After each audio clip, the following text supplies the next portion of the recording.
o sea, aquí va a haber una sarcopenia y un riesgo aumentado a desarrollar diabetes y enfermedades cardiovasculares, que esa es la característica fundamental.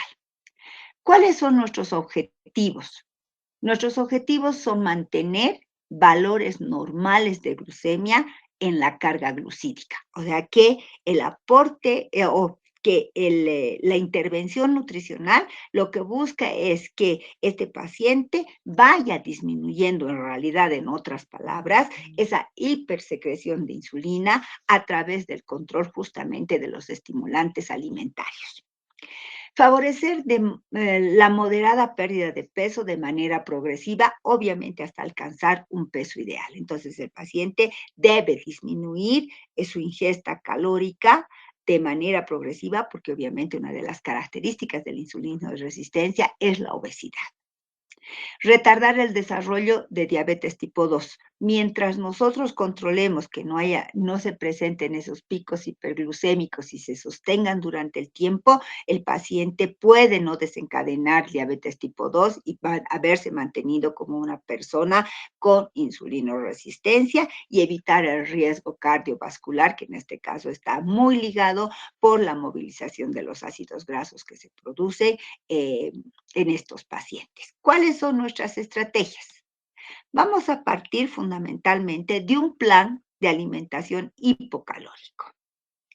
Y este plan de alimentación hipocalórica tiene que ser de manera progresiva, como hemos visto, de tal manera que se vayan alcanzando niveles de peso que favorezcan justamente la utilización de esa insulina. Reducir la ingesta de grasa a menos del 25% del valor calórico como factor preventivo de la patología cardiovascular. Restringir los alimentos con hidratos de carbono simples, alta concentración de carbohidratos y alta densidad calórica. O sea que en este caso todos aquellos alimentos que tienen fundamentalmente gran concentración de carbohidratos y gran concentración de grasas están prohibidos en estos pacientes. Después tenemos la realización de actividad física regular, 30 minutos día o 150 minutos semanales. Esto debe cumplir justamente la persona que tiene esta característica de insulinoresistencia. Todos los días realizar 30 minutos o, caso contrario, una vez a la semana, por lo menos 2 horas de actividad física que le permita justamente favorecer la movilización o la utilización de esa insulina por los tejidos, de tal manera que contribuya de manera positiva a limitar este aumento de su producción. Y el apoyo farmacológico en estos pacientes antes del plan, en el plan de alimentación, aquí voy a aumentarles, antes que me olvide, voy a aumentarles. Ay, Dios. Un segundito, por favor. Mi PowerPoint no responde. Vamos, hasta ahí algún comentario que quieran hacerme ustedes sobre síndrome de ovario poliquístico.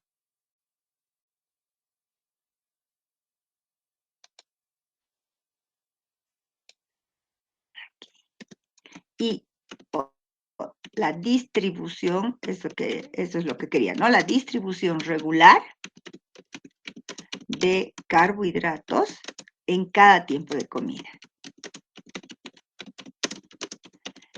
Esa es otra de nuestras estrategias que no estaba mencionada. Y lo que les decía es que en estos pacientes se tiene que utilizar metformina para mejorar la sensibilidad justamente del músculo hacia la cantidad de insulina que se está virtiendo. Entonces, para ello, se tienen ciertos parámetros. Se utiliza la metformina para los menores de 60 años, o sea, para la gente no adulta mayor que está haciéndonos insulinoresistencia y que además tengan triglicéridos elevados y colesterol HDL elevado. Tenga un índice de masa corporal mayor a 35, tenga una historia familiar de diabetes, o sea, que haya personas en la familia que ya presentan diabetes, que haya un estado de hipertensión y que la hemoglobina glicosilada esté mayor al 6%. Todas estas características son propias justamente para que se pueda prescribir metformina y por lo tanto nosotros trabajamos con estas características en la dieta. Bien, ¿cuál va a ser el tratamiento nutricional? El aporte kilocalórico va a estar acorde al estado nutricional del paciente. Sabemos que estamos partiendo de una obesidad o un sobrepeso, generalmente es obesidad, y por lo tanto vamos a tener la aplicación de un cálculo energético disminuido respecto a su ingesta normal. Y a partir de ahí hacer las restricciones kilocalóricas, podrían ser 500 kilocalorías por día a lo que está consumiendo. Podría ser también trabajar con la fórmula de NOx para ir disminuyendo los niveles de índice de masa corporal que nos permitan justamente ir alcanzando de manera progresiva la cantidad, el peso deseado. Ahora, otra situación importante es también tomar en cuenta que este paciente puede tener un estado de nutrición normal, o sea que por cuestiones como por ejemplo el síndrome de ovario poliquístico puede cursar no con obesidad y puede tener esta persona más bien un peso normal y en ese caso frente a esta no normalidad nosotros elegimos nuestra fórmula de Scofield o de Mifflin-St. George que nos permita determinar la necesidad energética en función de su actividad física. En cuanto a las proteínas, como sabemos que es un paciente mm, eh, con obesidad, el aporte kilocalórico va a ir de 1 a 1.2 gramos por kilogramo de peso. Esta con la finalidad de que sea, si es obeso, 1 gramo siempre nos va a dar una dieta hiperproteica, ¿no? Y si el paciente presenta sarcopenia que esté entre moderada y grave, entonces en ese caso nosotros además incrementamos un poco más la proteína, tomando en cuenta que el máximo de proteína que se puede dar es el 20% en la molécula calórica. En cuanto a las grasas, se dan hasta 25% del valor calórico total, restringiendo los ácidos grasos saturados, ya saben ustedes, a 5%.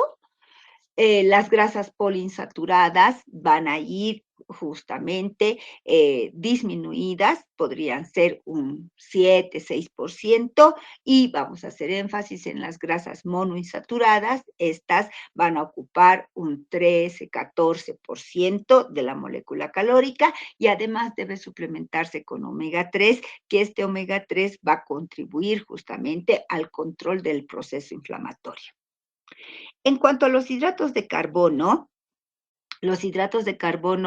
van a ser en su totalidad carbohidratos complejos, quedan justamente eliminados de la dieta la sacarosa al 0%, tener cuidado con el aporte de fructosa, ya saben que la lactosa no se incluye dentro del conteo de estos carbohidratos porque obviamente esta tiene factores que retardan su absorción, no siendo la misma característica la de la sacarosa y la fructosa. En el caso de la fructosa hay que hacer un control de no más el 10% y el remanente de carbohidratos serán carbohidratos complejos. Bien, entonces, ahora, hay una prescripción precisa sobre los micronutrientes que se deben consumir. Uno de ellos, y el más importante, es la tiamina. Porque nos va a permitir justamente favorecer a nivel del músculo la tiamina, la utilización de esa insulina a través del metabolismo de justamente la carga energética circulante. Entonces, la tiamina juega un papel importante, al igual que el ácido nicotínico, que tienen efectos positivos en el uso energético. La vitamina E y la vitamina D, fundamentalmente la vitamina E para prever los estados oxidativos que se están presentando, Y la vitamina D también para complementar la respuesta inmune. El zinc es para complementar la respuesta inmune y la capacidad antioxidativa que está justamente aumentada. El cromo, que ya habíamos visto, que sensibiliza justamente a los tejidos también para poder justamente utilizar la insulina, y por el otro lado, favorece la producción de insulina. El sodio, porque el paciente va a estar justamente en relación en riesgo a un estado de hipertensión arterial, y por lo tanto tiene que bajar la cantidad de sodio. Y las otras sustancias que se han estudiado en estos pacientes, fundamentalmente existen muchos estudios que han coadyuvado a la terapia farmacológica, como es el resveratrol. El resveratrol justamente coadyuva a que se mantenga esta función hormonal, especialmente en ovario poliquístico, donde esta favorece la regularidad de la función ovárica, y al haber una regularidad de la función ovárica pueden normalizarse justamente los valores de la secreción de cortisol. Entonces, estas son la prescripción precisa, y estos serían los micronutrientes que vamos a utilizar. Todos ellos, hasta el cromo, desde la tiamina hasta el cromo, se debe incrementar en un 50% su ingesta recomendada diaria para tener el beneficio justamente de su aporte. Ya sabemos que tenemos que tener el cuidado, por ejemplo, de que el zinc no vaya con un producto lácteo o con un suplemento de hierro, y el sodio no debe sobrepasar los 2.500 miligramos, ¿no? Lo ideal es mantenernos alrededor de 2.000 miligramos día, de tal manera que esta sea una hiposódica amplia sin tener que poner a riesgo evidente al paciente de un estado hipertensivo. Bien, con eso habríamos terminado todo lo que tiene que ver con la diabetes tipo 2. ¿Alguna pregunta para pasar a diabetes tipo 1? ¿Algún comentario?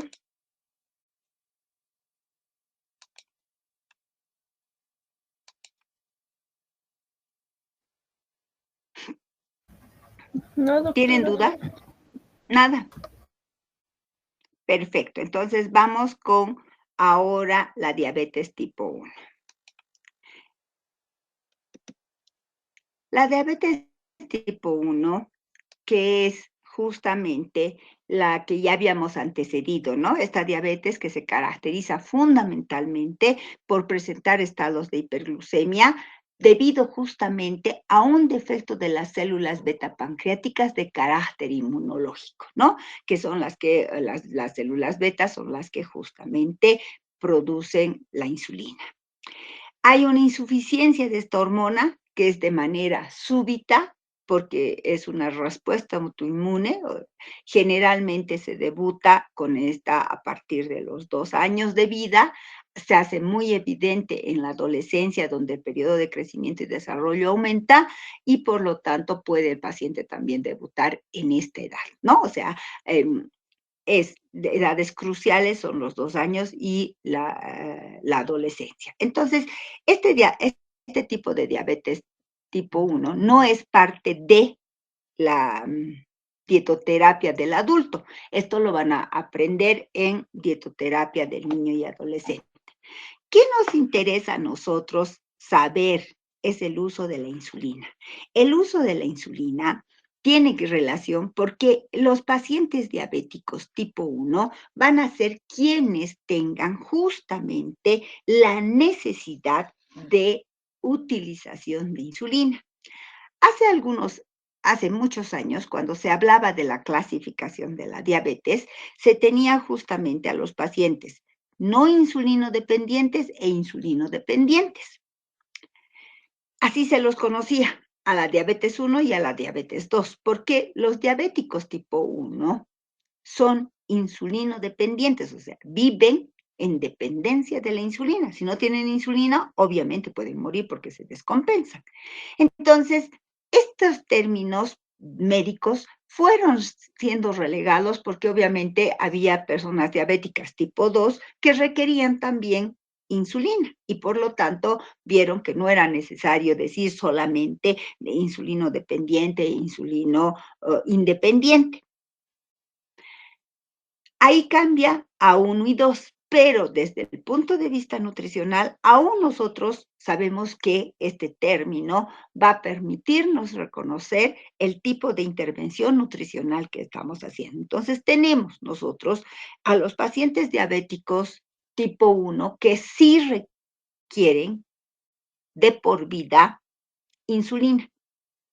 Estos son los diabéticos insulino dependientes, porque depende su vida justamente de la dotación de insulina.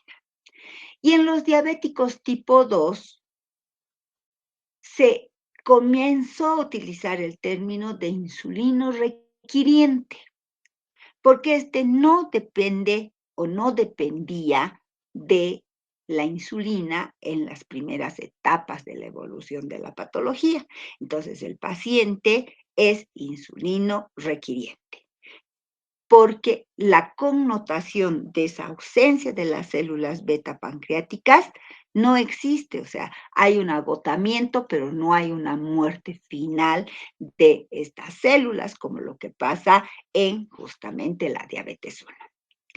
En los diabéticos tipo 2 se utiliza la insulina en enfermedades recurrentes, por ejemplo, un proceso agudo, una hipoglicemia, por decir, o una hiperglucemia, un estado hiperglucémico masivo. Entonces, en ese momento lo que hace el médico es lo primero, utilizar justamente insulina para controlar. Entonces, la insulina se utiliza en casos de emergencia, pero también se utiliza cuando el paciente está operado, por ejemplo, tanto en el periodo preoperatorio como en el periodo posoperatorio.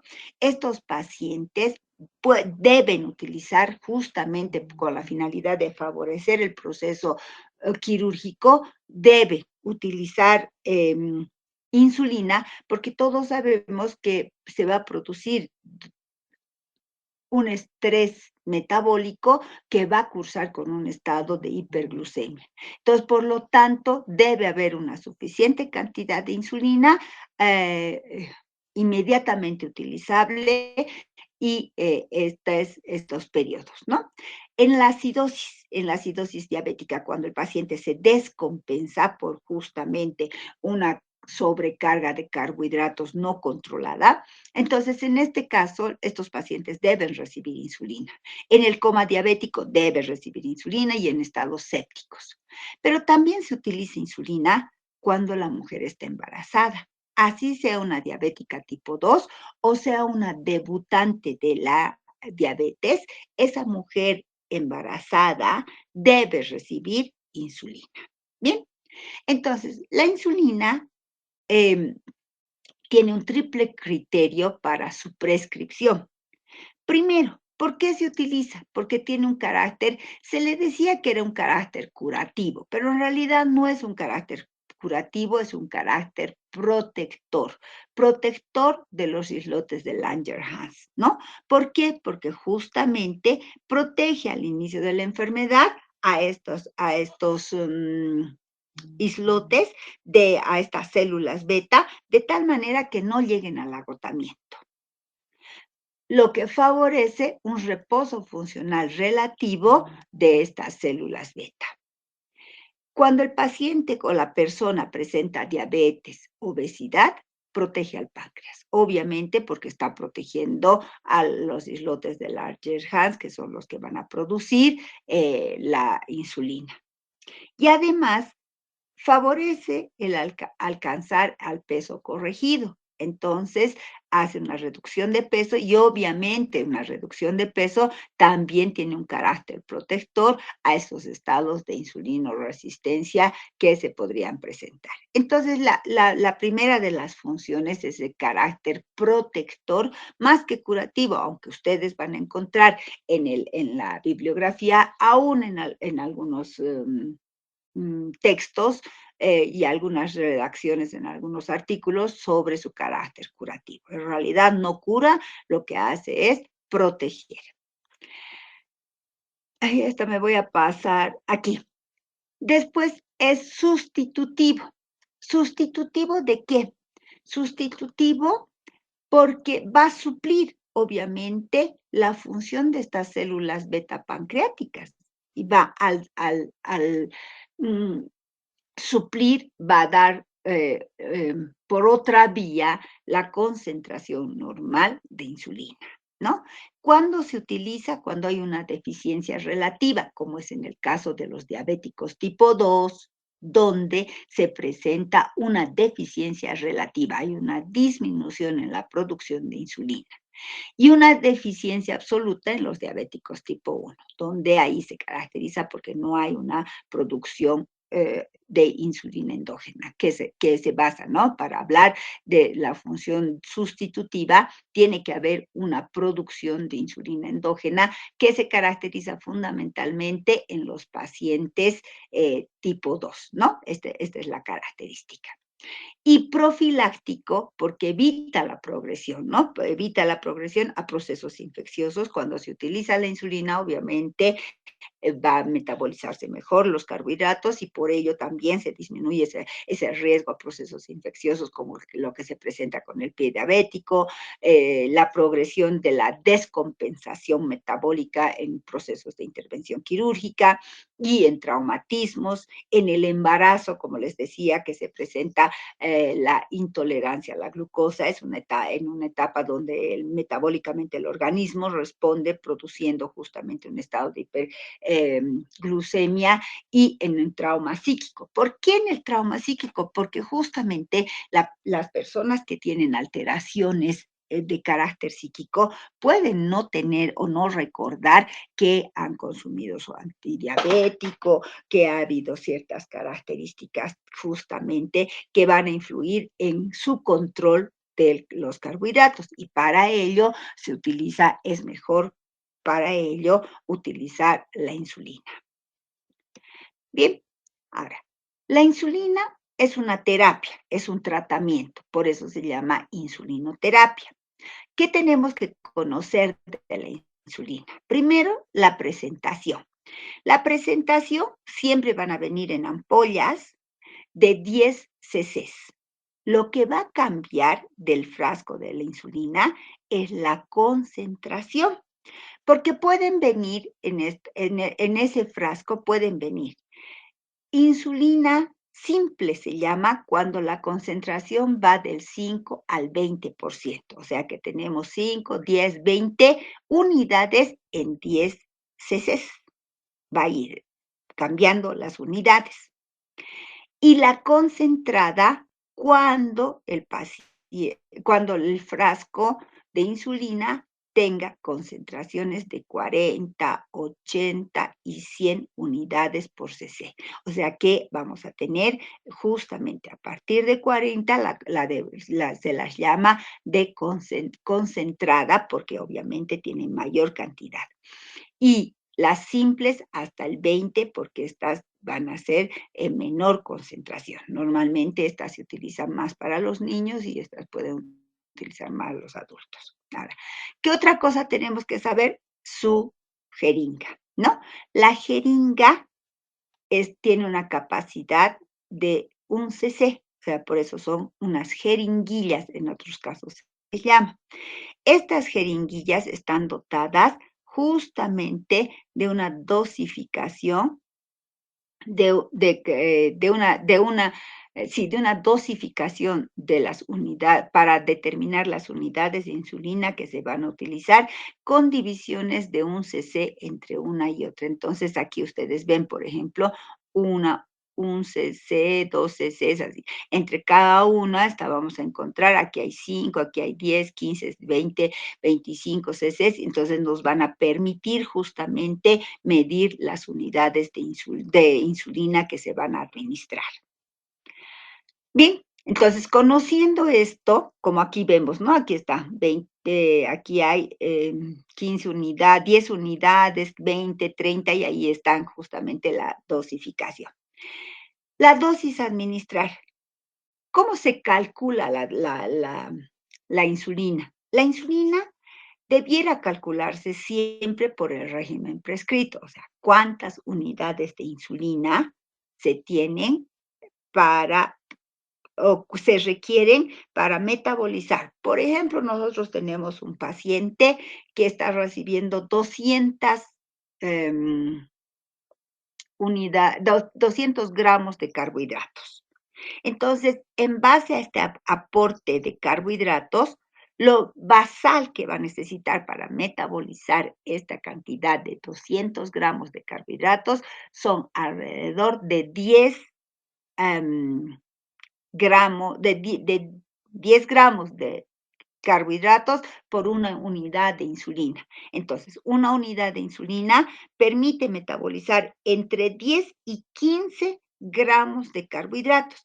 Ahora, a eso justamente depende de la sensibilidad de los pacientes.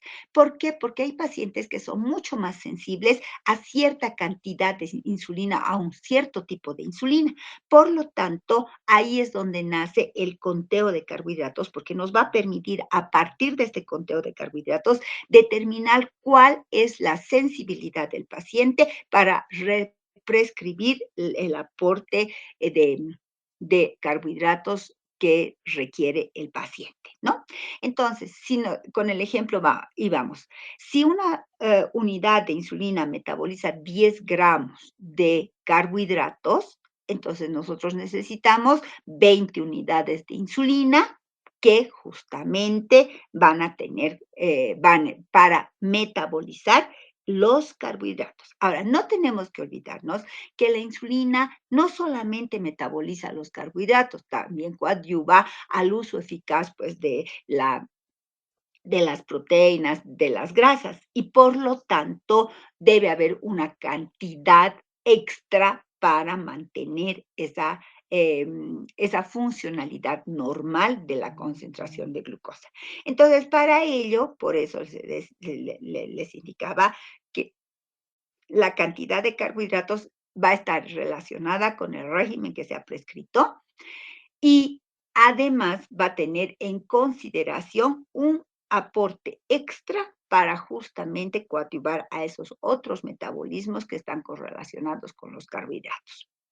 También se puede administrar tomando en cuenta el estado general del paciente. ¿Por qué? Porque el paciente puede estar cursando un estado crítico, como el que hemos visto, ¿no? Ser un paciente traumatizado, por ejemplo, un quemado. Entonces necesita insulina, o un operatorio, o un politraumatizado. Entonces ahí se va a tomar en cuenta también el estado del paciente para prescribir las unidades de insulina. Ahora, ¿cómo se mide? ¿Cómo se calcula? Normalmente se calcula en relación al peso, pero puede también calcularse en relación a la glucemia y a la glucosuria. Entonces, cuando se trabaja con el peso, se considera, ¿no? Que una unidad de insulina metaboliza 2 gramos de glucosa. Entonces, ahí el médico, si está recibiendo el paciente suero glucosado, tiene que prescribir de acuerdo a la necesidad, la cantidad de insulina. Entonces le va a dar, como en el caso, por ejemplo, del paciente que está en la terapia, ahí vamos a tener que se va a prescribir porque el paciente va a estar recibiendo una solución de suero glucosado, porque obviamente la glucosa permite pues también la utilización, el transporte, la metabolización de ciertos medicamentos. Entonces, por ello, resulta necesario tener que dosificar glucosa y para ello prescriben 1 unidad de insulina por 2 gramos de glucosa. Y como habíamos dicho, 1 unidad de insulina por cada 10 o 15 gramos de carbohidratos, que esto va a depender de la sensibilidad del individuo para la utilización de esta insulina. Ahora, como hemos dicho por el peso, entonces se prescribe 0.5 unidades por kilogramo de peso. Nosotros tenemos un ejercicio, ¿no es cierto? Una paciente que la estamos tratando. Entonces, digamos que esta nuestra paciente se ha vuelto insulino requiriente. ¿Cómo le van a prescribir la dosis? Le van a prescribir considerando 0.5 unidades por kilogramo de peso. Entonces, se multiplica 0.5 por 75 kilogramos, que harían una cantidad de 35.5 unidades de insulina para el metabolismo de sus carbohidratos, ¿no? Ahora, podemos partir del régimen prescrito. Creo que nuestro aporte de carbohidratos era 210. ¿Se acuerdan?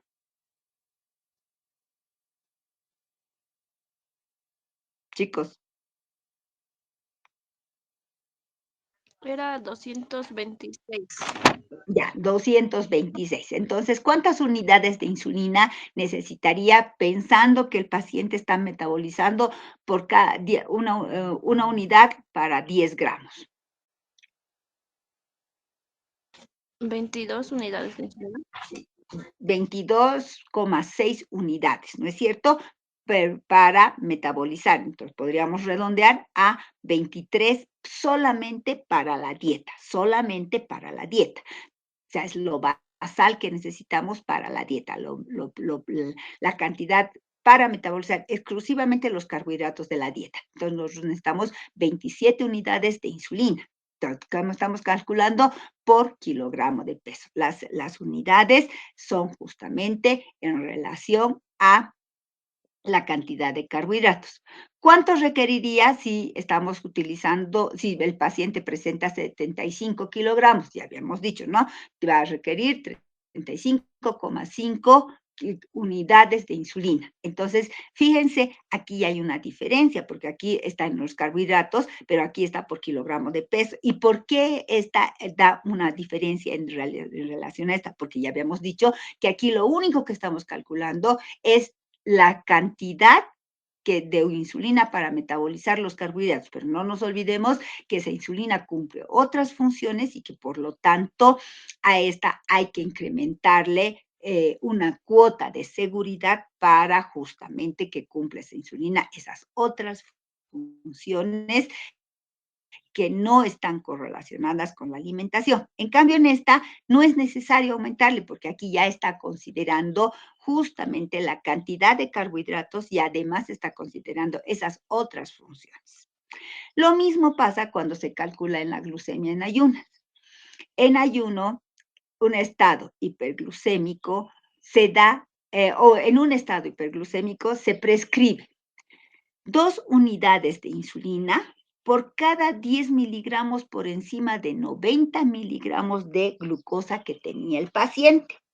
Calculemos de nuestro paciente cuántas unidades de insulina requería.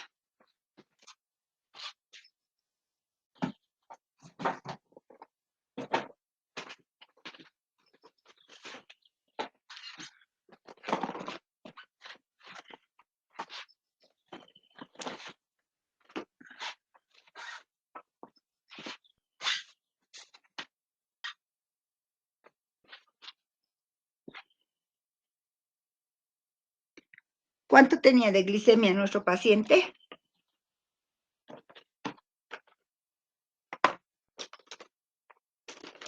En nuestro ejercicio, ¿cuánto tenía de glucemia nuestro paciente?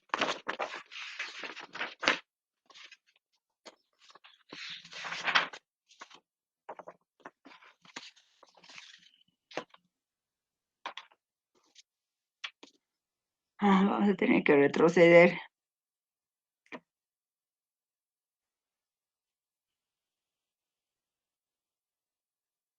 Ya. Su glicemia estaba en 185. Entonces, tenemos que nuestro paciente con 185, para calcularle la insulina, tenemos que tomar en cuenta lo que acabamos de ver. Esto, ¿no?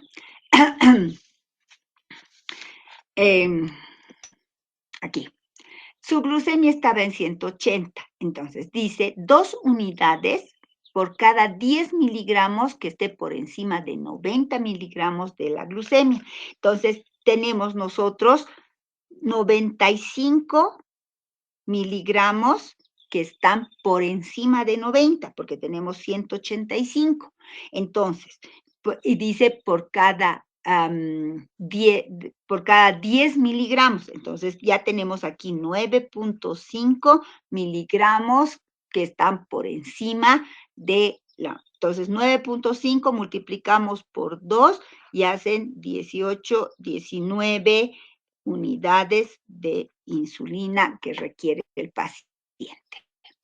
¿Se ha entendido? A ver, calculen ustedes. Para un paciente que tiene 210 miligramos de glucemia, ¿cuántas unidades de insulina requiere?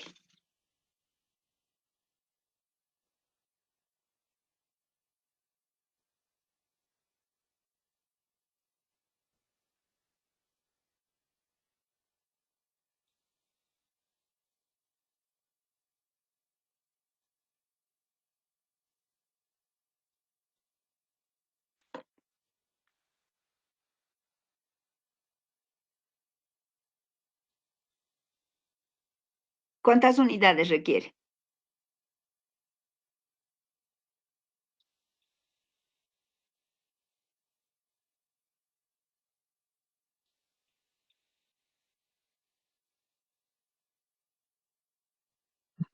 Vein- 22, ¿verdad?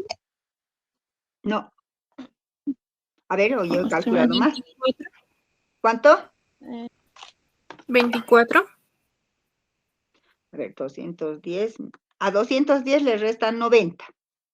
Le sobra 120 unidades y está 120 miligramos, hacen 12, son 24. Tienen razón, tiene 24, requiere 24 unidades de insulina. ¿Qué tienen que hacer? O sea, restarle 90, nada más restarle 90 a la glucemia y eso lo dividen entre 10. Entonces, una vez que han dividido entre 10, multiplican por 2 y eso ya sale. Ahora, puede que el paciente esté presentando glucosuria. Entonces, de la misma manera se prescribe. Se tiene el valor de la glucosuria y se prescribe, se multiplica 2 gramos por cada 2 gramos de glucosa eliminada en orina, una unidad de insulina. Entonces, aquí nosotros tendríamos justamente la cantidad de insulina que también se requiere. Nosotros no prescribimos, nosotros nunca vamos a prescribir las dosis de insulina. ¿Quién lo va a hacer? Va a ser el médico endocrinólogo. Él nos va a indicar cuántas unidades. Pero para nosotros es importante saber cómo se está cuantificando la cantidad de insulina y obviamente la primera información que tenemos que darle al médico es el régimen que se ha prescrito, el contenido de carbohidratos para el valor y el valor calórico total que le estamos dando, porque en función de eso el médico va a prescribir tomando en cuenta todas estas situaciones. Ahora, hay situaciones que pueden hacer variar el requerimiento de insulina.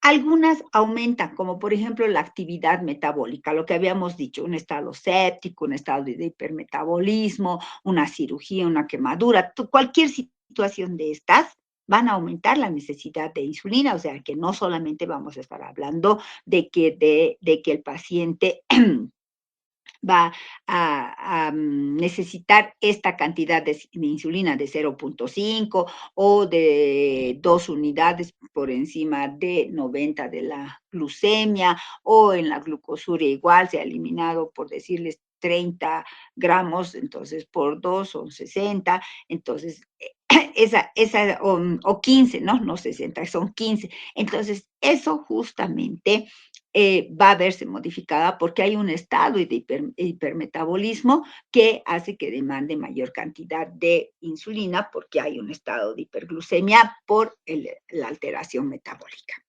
El aumento de la masa total viviente. ¿Qué quiere decir? Que el crecimiento, por ejemplo, es algo que va a aumentar la masa total viviente y por lo tanto en los niños y en las embarazadas, la dosis de insulina va a ir en aumento de acuerdo a justamente el incremento de la masa corporal. Cuanto más masa corporal tenga, más necesidad de insulina. Entonces, para el crecimiento y para favorecer el embarazo, hay cuotas de seguridad que se deben dar para justamente no quede insuficiente la cantidad de insulina. Ahora, ¿qué otras condiciones pueden afectar también a la prescripción de insulina? Hay algunas situaciones que disminuyen la necesidad de insulina. Aquí estas situaciones aumentaban. Estas otras disminuyen la necesidad de insulina, como por ejemplo el ejercicio. Una persona que realiza ejercicio em, físico, obviamente tiene mayor sensibilidad de ese músculo y va a requerir menor cantidad de insulina. Entonces, cuando el paciente está haciendo ya actividad física, debe comunicarse al médico para que pueda recalcular la cantidad de insulina prescrita a la persona con diabetes. Los vómitos y diarreas, porque en ellos obviamente la disponibilidad de los nutrientes va a verse comprometida y la cantidad puede resultar excesiva cuando no está recibiendo, no tiene utilización neta de los nutrientes, ¿no? El síndrome de mala absorción a carbohidratos, por ejemplo, ¿no? Es como por ejemplo un proceso diarreico de carácter osmótico, donde los carbohidratos no se digieren y por lo tanto eso también va a impactar y la pérdida de peso. Es importante tomar en cuenta para nosotros estos dos puntos, ¿no? El ejercicio y la pérdida de peso, porque tenemos que decirle a la persona con diabetes que si va perdiendo peso, tiene que ir a justamente un reajuste de su insulina con su médico tratante para evitar sobrecargas insulínicas y estados hipoglucémicos, que eso es lo grave. Bien, ahora, los tipos de insulina. ¿Qué tipos de insulina existen? Tenemos dos tipos o tres tipos de insulina que van a variar por la especie, o sea, de dónde se toma. Tenemos la insulina bovina, la insulina porcina y la insulina humana. O sea, tenemos tres tipos de insulina que normalmente se pueden utilizar con tranquilidad, que en la descripción del producto ahí nos va a decir si es insulina bovina, porcina o humana. Ahora generalmente se trabaja con humana, pero se tiene también insulina porcina y bovina. Otra condición es, tenemos que saber la duración de la acción. Las insulinas se clasifican justamente por el tiempo que tienen de actuación, en cuánto tiempo pueden actuar. Entonces, hacen unos picos y esos picos tienen un momento. En el momento en que uno se pone en en la vía subcutánea, como han visto aquí, estos son los lugares donde se va a inocular la insulina, es en los muslos, en la región de la cintura, en el abdomen fundamentalmente, en los brazos y en los glúteos. Entonces, hay en la parte intercostal posterior. Estos son los lugares de predilección donde se ponen justamente la insulina, ¿no? Las unidades de insulina.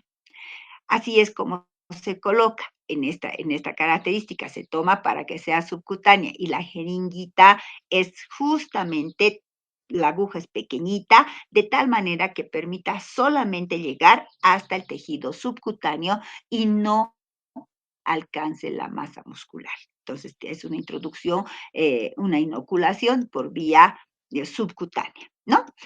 Y, como les decía, ¿qué tenemos que tomar en cuenta? La duración de la acción. Estas que se ha colocado La rápida tiene un tiempo de acción, como su nombre lo dice, rápido. Entonces, a los 10, 15 minutos ya está iniciando concentración a nivel sérico, a las 2 horas hace su meseta, o sea que el pico de esta insulina es a las 2 horas, en ese momento debiera haber ya pues alimentos digeridos que hayan llegado ya al intestino, o sea que hayan pasado también 2 horas del tiempo de comida para que esta persona pueda no pasar un estado hipoglucémico. Y hasta las 4 o 6 horas, dependiendo también de cada una de ellas, de la acción rápida o regular, también que se llama esta, van a descender a nivel sérico y obviamente ahí se termina su función. Entonces, por eso se llaman de acción rápida o regular, también se la conoce. Es de corto tiempo. Esta se utiliza generalmente para complementar a otra que vamos a verla adelante, que es la de acción intermedia. Entonces, esta insulina rápida, regular, corriente o común, que son sus nombres, nos van a indicar justamente si son ultra rápidas o rápidas. ¿No?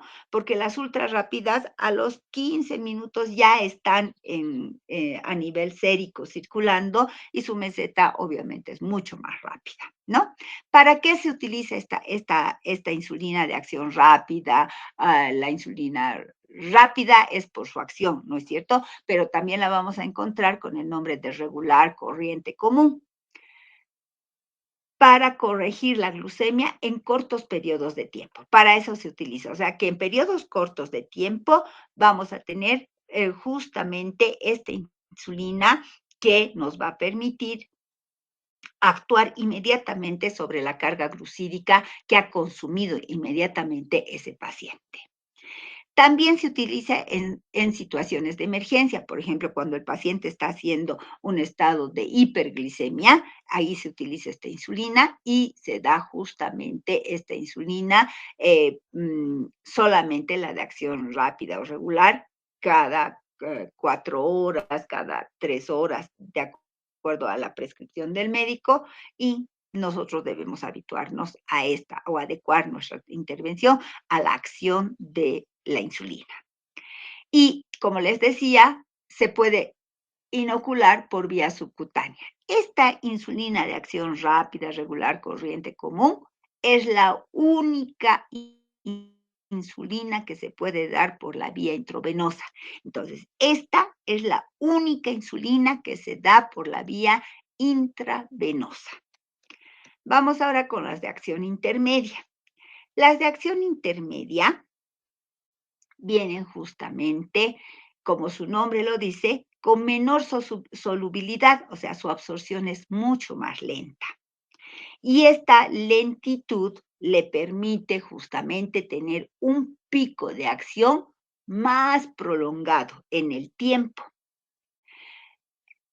Esta insulina normalmente comienza a actuar a las 2 horas por esa disminución de la solubilidad que está dada justamente por la protamina.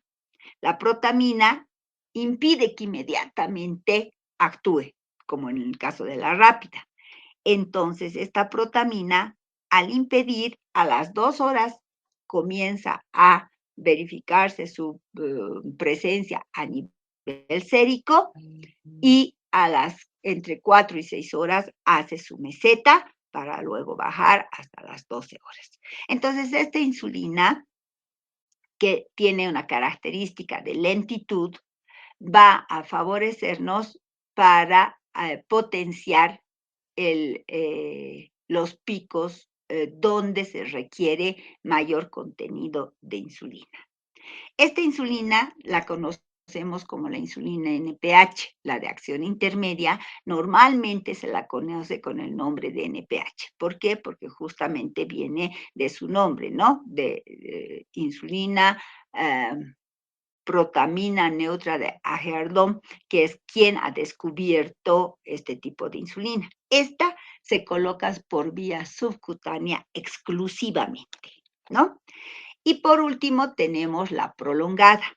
La prolongada tiene mucho menor solubilidad que la intermedia, porque además de la protamina, tiene zinc, y este zinc enlentece la absorción, la presencia, hace que se dosifique en realidad su presencia como insulina a nivel sérico, ¿no? Además que tiene una solución buffer que también coadyuva a que se mantenga por más tiempo su acción.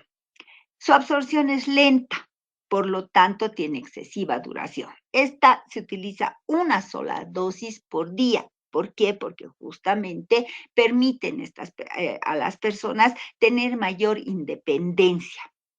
Se llama PZI, que es justamente protamina, zinc, insulina, que nos está haciendo referencia a la lentitud que se va a presentar en estas insulinas, ¿no? También se la conoce con el nombre de ultralenta. Entonces, dentro de estas tenemos la glarcina, aquí está, ¿no? La glargina, que es justamente la insulina de preferencia que se utiliza para, por ejemplo, viajes, para cuando el paciente está en un lugar donde no va a poder estar poniendo su insulina cada tiempo de comida o no puede cuantificarse la insulina en todo momento para su alimentación y otras actividades. Entonces, en ese caso, es mejor darle Estalantus. Aquellos pacientes psiquiátricos, por ejemplo, que se están tratando y que tienen diabetes y que requieren insulina, se utiliza Estalantus para no estarles pinchando cada rato. Entonces, es mucho más fácil su utilización. Bien, ahora, las mezclas de insulinas. Las insulinas tienen ciertas mezclas y estas mezclas nos van a permitir darles esa lentitud. Generalmente estas están dadas en las insulinas intermedias para que justamente se pueda dosificar mejor el tiempo de duración. Entonces, nosotros en la lenta, en la PZI, en la glarcina, tenemos una combinación entre 1 y 1. ¿Qué quiere decir? 1 y 1 dice 50% de rápida y 50 de la lenta. Entonces, esto enlentece el uso de la insulina a nivel sérico, porque el zinc y la protamina van a estar limitando su uso, pero también al tener una insulina rápida en la mezcla, hace que cuando el paciente coma, tenga disponibilidad de insulina porque está lista para actuar. Y la insulina NPH tiene una relación de 2:1. ¿Qué quiere decir? Que tiene 2 proporciones de rápida y una de lenta. Entonces, por eso es que tiene una vida media más prolongada. 70% de rápida y 30% de lenta. Ahora, aquí me pasa de las insulinas. O sea, nosotros nos podemos ubicar por el color de la insulina, qué tipo de insulina es sin necesitar justamente que tener una lectura veloz de su contenido, aunque lo ideal es obviamente tomar en cuenta esta situación. Fíjense, ustedes pueden reconocer por el color amarillo, se le da a la insulina regular. La insulina regular con el sistema buffer aumentado tiene justamente designado el color rojo. Y la insulina de Hodge Pump, que es justamente una característica importante que tiene para su utilización rápida, está consignada con el color azul. Entonces, estas son para las insulinas de acción rápida o regular, la insulina corriente que hemos determinado. Ahora, para las insulinas de acción intermedia, como la NPH, de acción intermedia, puede haber 50-50, que es lo que hemos dicho nosotros, ¿no es cierto? Es una mezcla entre la lenta y la rápida. Entonces, a esta que tiene 50-50, se le 60-40, 40 de rápida y 60 de lenta, justamente tiene el color violeta. La que no hemos hecho referencia en el ejemplo 30-70 tiene un color café.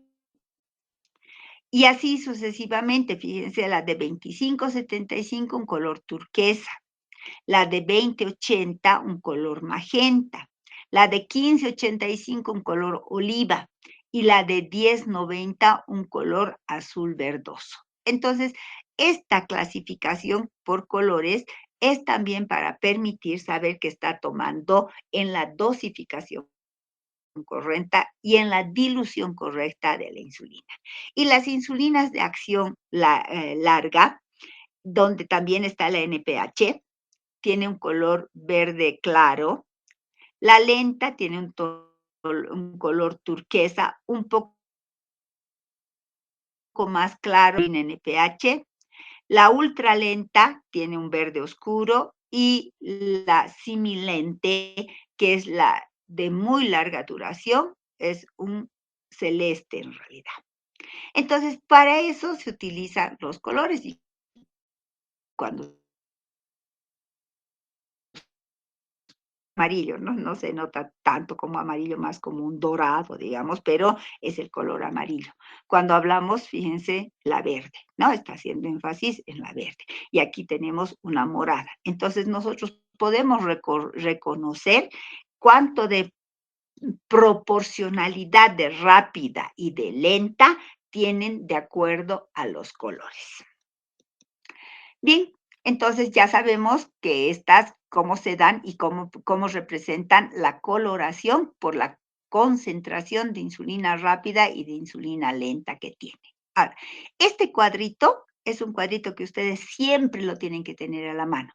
¿Por qué? Porque aquí nos está indicando qué tipo de insulina se está utilizando y cuándo inicia su acción, a qué hora hace su pico máximo y cuánto de duración tiene, o sea, hasta cuántas horas puede estar en el torrente sanguíneo, pero obviamente después de la meseta va bajando, ¿no? Esa duración. Entonces tenemos, como les decía, la ultra rápida tiene una acción que inicia entre los 10 y 15 minutos. O sea, cuanto más tiene una acción casi inmediata para disminuir el estado hiperglucémico. Su pico máximo hace entre 1 y 2 horas después de haber sido inoculada. Y su duración máxima es hasta 4 horas. O sea que si le han puesto a las 8 este tipo de insulina, a las 12 ya no tiene insulina. Esta insulina ya no deja vestigios. Si le han puesto a las 8, a las 10 más o menos, entre las 9 y las 10, este paciente está haciendo ya su pico máximo, o sea que ahí tiene que ya haber habido vaciamiento gástrico y el paciente pueda utilizar y metabolizar los nutrientes que les hemos dado. La insulina rápida, como es este caso de la insulina corriente, su inicio es a los 30 minutos, inicia su acción a los 30 minutos, hace su pico máximo, su meseta entre 2 y 4 horas, entonces si la han puesto a las 8, a las 11, 12 estaría haciendo su pico máximo y la duración va a llegar hasta máximo 6 horas, ¿no? Entre 5 y 6 horas. Esto va a depender, esta duración de la acción, de la cantidad de carbohidratos que se hayan dado para utilizar, para metabolizar en ese tiempo. Entonces puede por eso ser un poco más corto. Después tenemos la insulina NPH y la NPL, que inician su acción entre 1 y 2 horas. Su pico máximo está entre las 4 y 8 horas. Y su duración alcanza máximo entre 12 y 20 horas. O sea que, como les dije, va a depender esto de la cantidad de carbohidratos que se le haya dado. y la insulina de acción prolongada, que en este caso va a tener un inicio a las 2 horas, no hace un pico máximo y dura hasta 24 horas. O sea que la glargina no necesita hacer pico, no necesita cuantificarse en qué horario está haciendo su pico, porque obviamente esta no está, em, no hace ese pico porque se mantiene en una cantidad basal durante todo el día. La Determir, que es una insulina especial porque tiene mayor proporción de insulina de larga duración y menos la de corta duración. Entonces, aquí, o menos, sí, menos la de corta duración. Aquí, ¿qué es lo que hace? Que su pico es igual, por la cantidad de insulina rápida que tiene, va a ser máximo hasta las 2 horas su inicio. A las 4 a 10 horas va a ser su máxima concentración. Entonces, su pico máximo está entre 4 y 10 horas. Ah, se amplía un poco más por esa mayor cantidad de insulina lenta que tiene. Y hasta puede durar entre 16 y 24 horas, o sea, por la cantidad de insulina de acción retardada que tiene, puede durar hasta un día la cantidad de insulina inoculada. Bien, ¿hasta ahí alguna pregunta?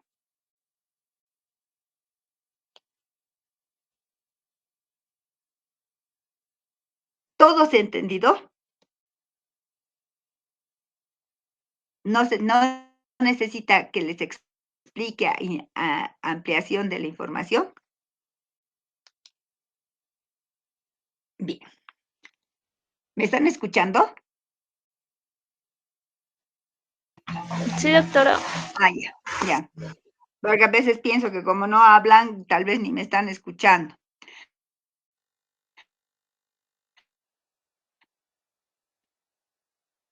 Es la relación de los tipos de insulina con el esquema. En realidad, ¿qué esquema le van a dar al paciente, el médico tratante?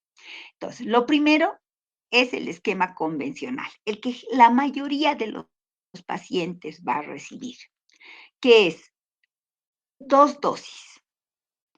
Las 2 dosis se las aplica de manera convencional en la mañana y en la noche. O sea, tiene una en la mañana y una en la noche. Responde al tipo convencional. Pero también responde al tipo convencional una dosis al día. Les decía que había los insulinos requirientes en los diabéticos tipo 2. Entonces, estos insulinos requirientes pueden tomar solo una dosis de insulina de acción intermedia con la finalidad de proteger a su glándula pancreática. Y se la ponen en la mañana o se la ponen en la noche, pero es una sola dosis. Si es en la noche, ahorita vamos a ver qué funciones cumple, y si es en el día, qué funciones cumple. Ahora, esa tenemos. En estas, generalmente, se alcanzan menos de 40 unidades. Entonces, menos de 40. ¿Por qué? Porque justamente, imagínense, ¿cuántos gramos de carbohidratos tendría que metabolizar estas 40 unidades?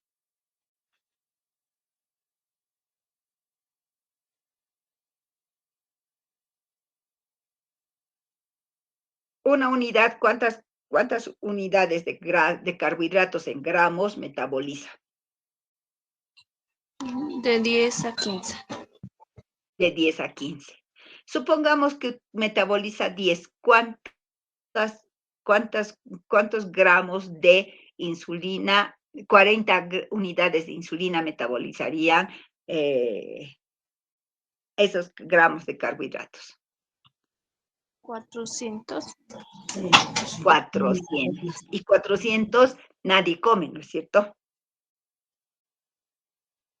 Entonces, eso tenemos que tomar en cuenta, que es importante saber la cantidad que vas a recibir de la insulina, porque obviamente puede no estar en correlación con la cantidad de carbohidratos que va a recibir el paciente o la persona con diabetes. Y como les decía, la convencional es la que más se utiliza en nuestro medio.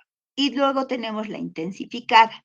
La intensificada promueve un óptimo control metabólico. ¿Por qué? Porque justamente es más parecida a la normalidad.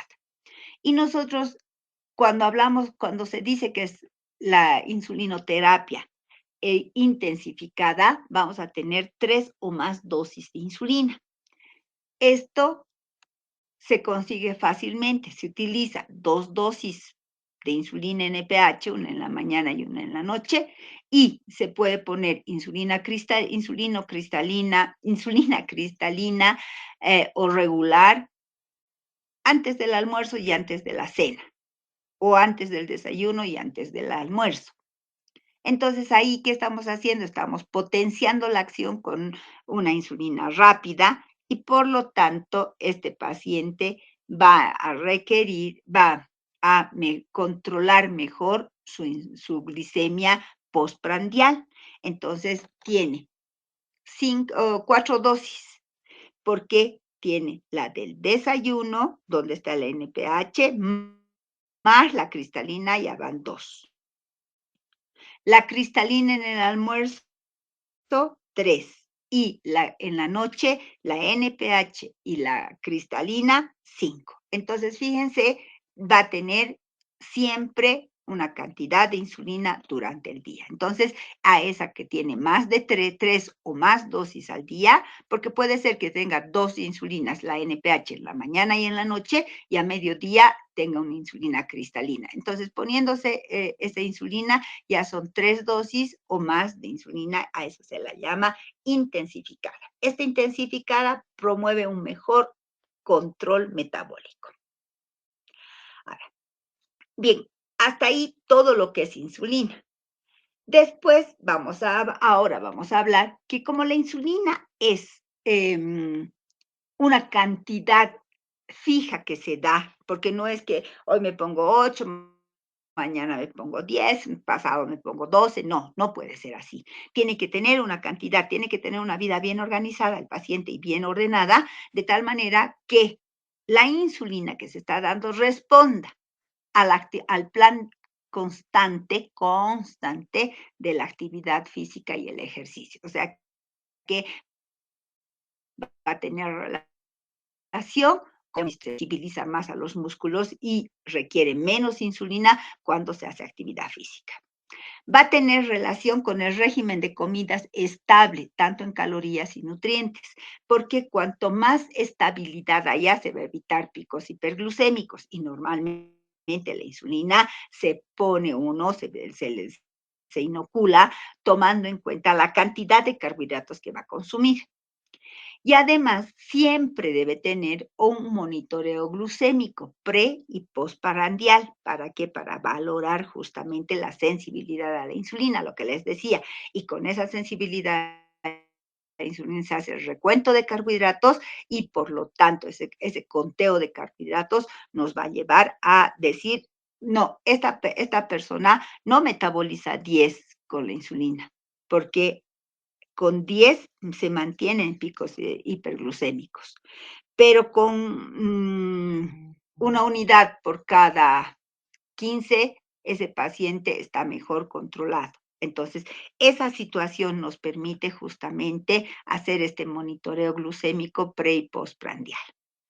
Ahora, ¿qué pasa con la bomba de insulina? La bomba de insulina se utiliza más en adolescentes porque es mucho más difícil el control. Lo que nosotros queremos para lograr este óptimo control metabólico, la constancia, ¿no es cierto? La estabilidad, porque estos dos factores son importantes, tanto la actividad física como el régimen de alimentación, para mantener ese óptimo control metabólico con la insulina exógena.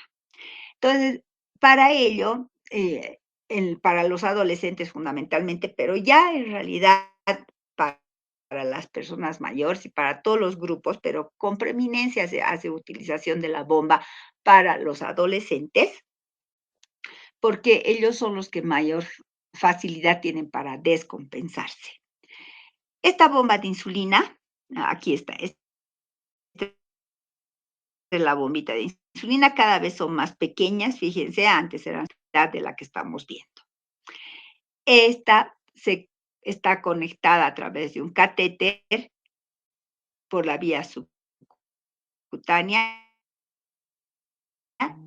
y durante las 24 horas ahí va a estarse manteniendo la dosificación de insulina sin necesidad de estarse poniendo a la maquinita, nomás hay que cargar. Siempre debe haber un automonitoreo capilar para que el paciente tenga justamente esa característica. Un minutito, por favor. Hola, Ermita, estoy en clase. Sí, sí. 2:30, porque ya salen a las 2, ¿no ve? 2:30, mañana. Sí, presencial. Ya. Listo, Irmita. Ya. Listo, ya. Chao, Irmita. Listo. Entonces van a disculparla, dice Irma. Entonces estábamos hablando de que el uso de la bomba necesita un automonitoreo capilar. Este automonitoreo capilar está correlacionado justamente porque puede excederse en la cantidad de carbohidratos, que eso es lo que pasa normalmente, ¿no? O sea, nosotros tiene una dosificación que se carga a la bomba de insulina para que está de acuerdo a un goteo, así como la bomba de infusora para la nutrición enteral. De la misma manera, esto va justamente debitando. Entonces, esto permite que el paciente deba hacerse, no, requiere que el paciente se haga un automonitoreo capilar para ver justamente si está en correlación ese débito de insulina con el paciente debe recibir educación diabetológica de manera constante, ¿no? Debe siempre tener esa información de justamente los... debe tener justamente la información de cuánto de carbohidratos tiene una porción de un determinado alimento para ver también la cantidad de insulina que va a requerir para esa comida. Bien, esa es la característica. Hemos visto el esquema, ¿no? No me acuerdo si esto lo hemos explicado. Ah, sí, lo he explicado. Perfecto. Esto, muy bien. Ahora, ¿para qué sirven las insulinas, ¿no? La acción de la mezcla de insulinas, la de acción rápida, que es de 1:1 su proporción, y la intermedia de 2:1, 2 de lenta, una de rápida, y hemos ido viendo por los colores, ¿no? Cómo va cambiando. Pueden tener 1.5 de rápida y 1 y 1.5 también de lenta, de acuerdo a la prescripción, eh, eh, eh, mm, 50 de rápida y 50 de intermedia. Cuando es insulina intermedia, tiene 2 de lenta y una de rápida. Entonces, eso tenemos que acordarnos que más o menos en esa proporción van a estar. ¿Para qué sirve? Ahora, la dosis antes del desayuno sirve, pues, ahí como tiene una proporción de insulina rápida, entonces sirve para controlar la carga carbohidratos que le hemos dado en el desayuno, va a ser metabolizada con esta insulina. Y además, la de acción intermedia va a manejar la carga glucídica del almuerzo y del té. Entonces, va a mantenerse la meseta por un tiempo determinado para metabolizar justamente la carga del almuerzo y como va a ir bajando, va a coadyuvar hasta la hora del té. La dosis antes de la cena. La dosis antes de la cena tiene la insulina rápida cubre la sobrecarga de la cena, o sea, la cantidad de carbohidratos que le estamos dando en la cena se está metabolizando justamente con esta insulina rápida. Y la de acción intermedia va a mantener la insulina basal, la nocturna, y la antes del desayuno. Entonces, esta insulina intermedia va a favorecer a mantener esa glicemia normal durante la noche. Y esas son las funciones. Entonces, esto tampoco tenemos que olvidarnos de este cuadrito. Bien, ahora, Habíamos dicho que el paciente diabético necesita educación diabetológica y esa educación diabetológica va, debe ser justamente muy considerada en la diabetes tipo 1, especialmente en la diabetes tipo 1, porque ellos son los que van a recibir la insulina de por vida y entonces tienen que manejarla perfectamente. Y en este caso hay 3 niveles de actuación para el nutricionista. El primer nivel, el paciente, ¿qué debe aprender para manejar la insulina? A diferenciar los grupos de alimentos y de forma especial los ricos en hidratos de carbono.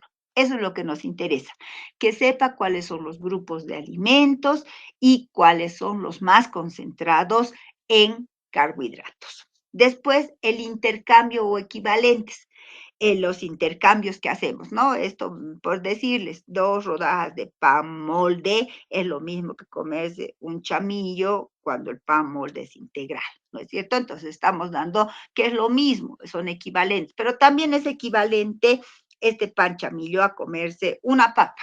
Entonces, eso está, eso le enseñamos y adaptar pesos o volúmenes. ¿Por qué? Porque no es lo mismo peso y volumen, ¿no es cierto? Por ejemplo, un merengue tiene muy bajo peso, pero tiene mucho volumen. En cambio, una papa tiene más peso, pero tiene menos volumen.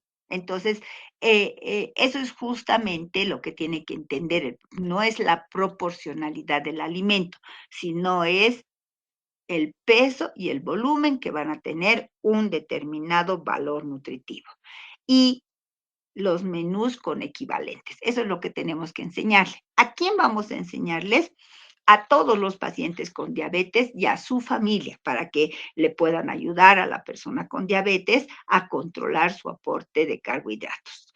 ¿Cuáles son las personas que deben recibir justamente la información? Es el diabético tipo 1, el diabético tipo 2, el diabetes gestacional, que justamente son los 3 grupos a los que está dirigido, ¿no? ¿Y dónde se debe dar? Se debe dar justamente en los consultorios, en los hospitales, con un dietista o experto en la asistencia. Entonces, quien nosotros a nivel hospitalario y a consulta externa tenemos que nosotros somos quienes le debe capacitar en este tema. Cuando ya el paciente ya se ha introducido, ya está manejando, entonces ese es el momento para profundizar la enseñanza. Y aquí nosotros volvemos a dar todo esto para ya ahora resolver las dudas que tenga el paciente, porque justamente va a presentar, una vez que aplique, muchas dudas. Entonces, ¿qué le pedimos? Que anote esas dudas, porque al reforzarle estos datos, vamos a aclarar también esas dudas. Y además, le vamos a enseñar a identificar y relacionar los valores de la glucemia capilar en función de la ingesta de carbohidratos y la insulina que se ha puesto y la actividad física. O sea que aquí ya introducimos la actividad física y el paciente ya puede correlacionar esta glucemia capilar con la ingesta de carbohidratos. ¿Quiénes van a recibir? Obviamente los mismos actores, que son los tipo 1, tipo 2 y el gestacional, una vez que hayan superado el nivel 1, ¿no? ¿Y quién es el que va a dar? El dietista o experto en asistencia a pacientes diabéticos, o sea, la persona es el profesional nutricionista. Y el tercer nivel, que lo llamamos avanzado, donde se refuerza nuevamente lo que le hemos dado en el primer nivel, considerando nuevamente todos estos puntos, más la correlación que existe entre la ingesta y la actividad física con los carbohidratos totales y el manejo de su insulina. Y además, aquí en este nivel, en el nivel 3, el paciente comienza a ajustar su dosis de insulina según el aporte de carbohidratos, utilizando el cociente, unidades de insulina, raciones o gramos de carbohidratos. O sea que podemos enseñarle por ración. Por ejemplo, decirle, a ver, un pan tiene 30 gramos de carbohidratos en promedio. Entonces, ¿cuántas unidades necesita usted para metabolizar esta cantidad de pan? Entonces, para un pan necesito 3 unidades de insulina, porque se metabolizan 10 gramos de carbohidratos. Entonces necesita 3 unidades de insulina para eso. Eso es lo que le estamos enseñando. De tal manera que él pueda hacer los algoritmos para modificar la insulina si es que ha consumido más carbohidratos o controlar la insulina si es que ha consumido menos carbohidratos, ¿no? Aquí. Entonces va a utilizar los cocientes en relación a las unidades de insulina, que es lo que le debemos enseñar. Entonces, ahí nosotros vamos sumando más cuánto necesita de insulina.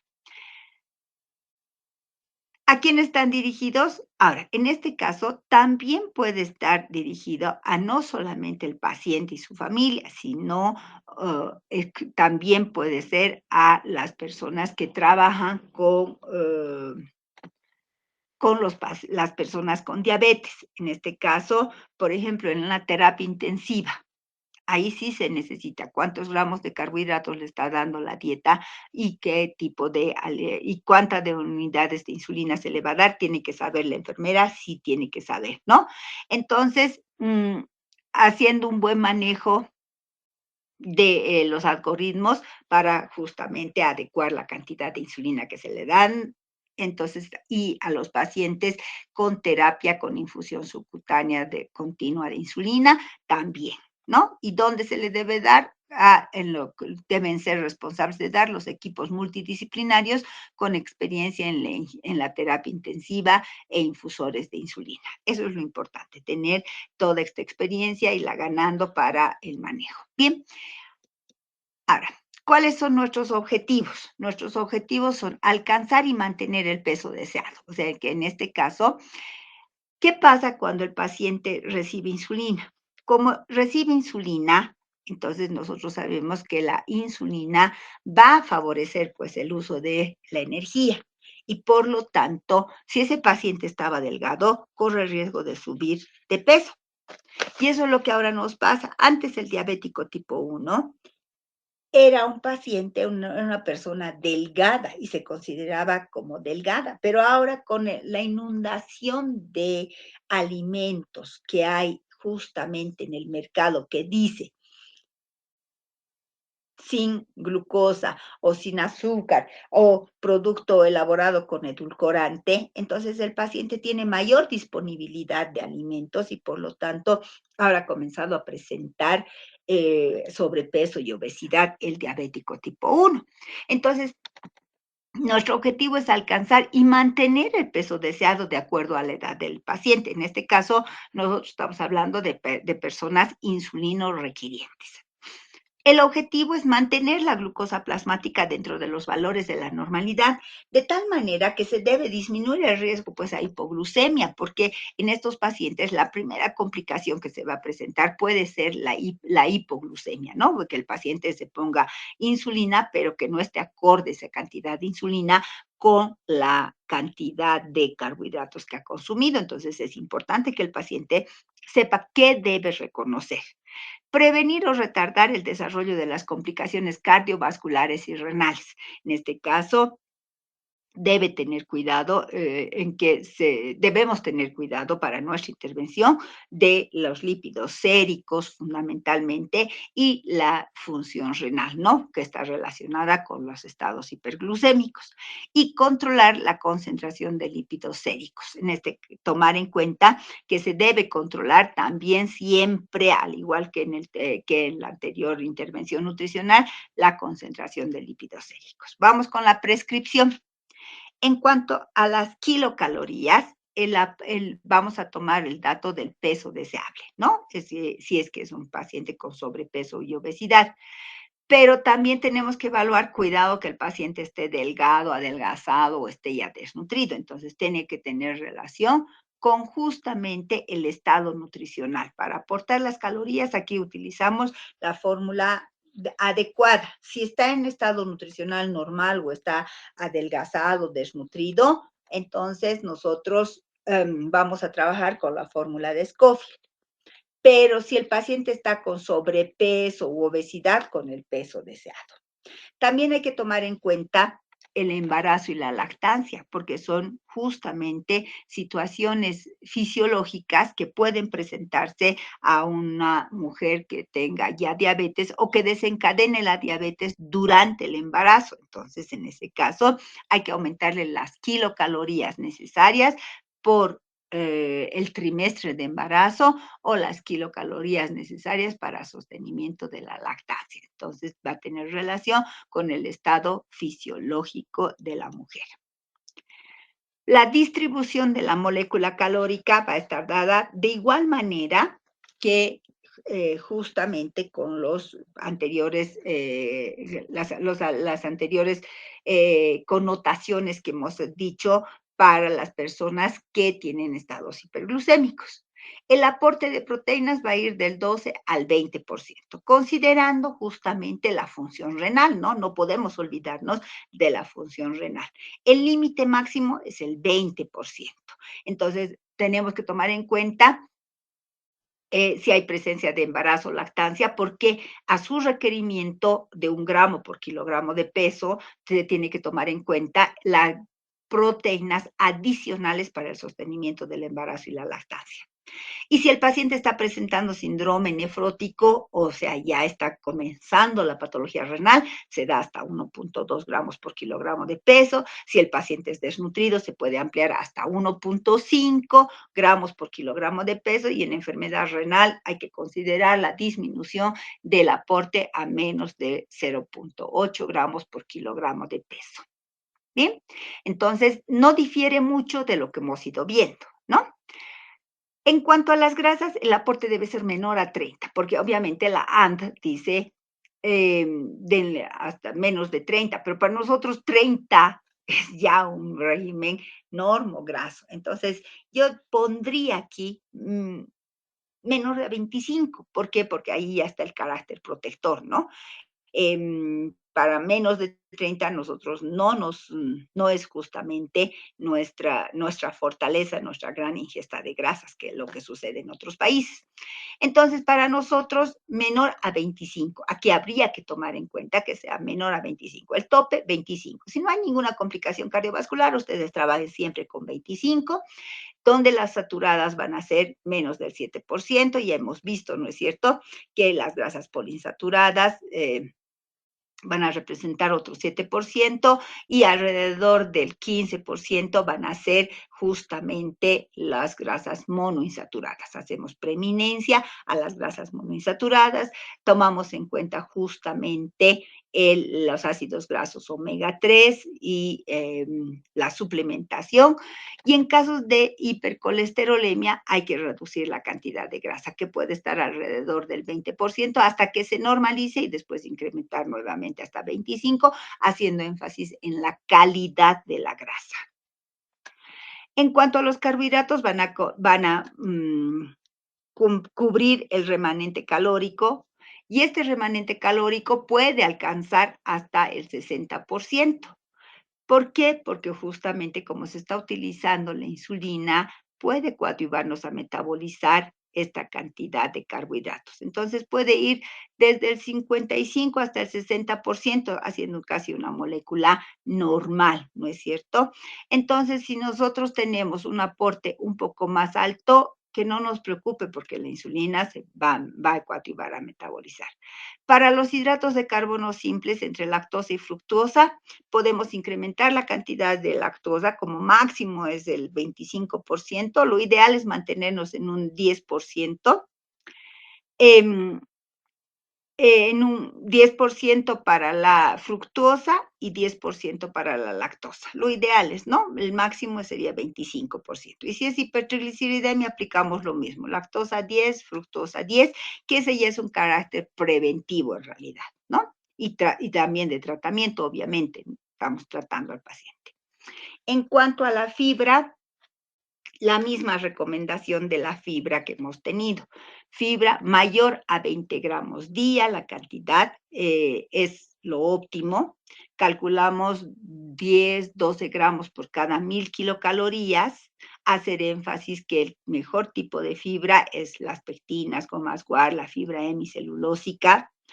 Ya sabemos justamente lo que produce, ¿no? Disminuye la concentración de glucosa y colesterol sérico, y es preferible que vaya con los alimentos, que vaya como alimento que como suplemento, porque como alimento tiene mayor efectividad. El contenido de hidratos de carbono de la dieta es importante considerarlos porque justamente también va a tener efecto la fibra en la absorción de los carbohidratos, que aunque sean complejos, igual tienen influencia sobre la glucemia y la forma de preparación, ¿no? Se puede agregar la fibra en el alimento entero sin modificación o crudo, que es lo mejor, ¿no? Entonces es mejor dárselo al estado natural dentro del alimento que darle en el, que dárselo en el, como suplemento. Bien, vamos, se me ha secado la boca tanto hablar y que ustedes no hablen, a ustedes se les habrá secado los oídos de tanto escuchar, ¿o no?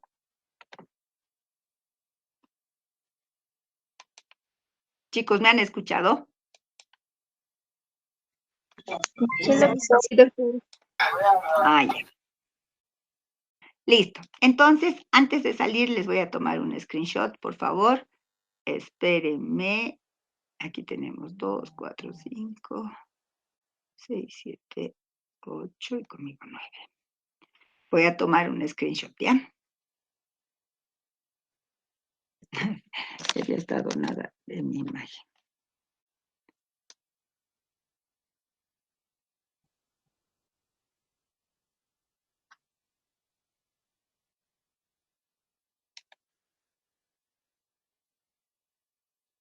Perfecto. Listo.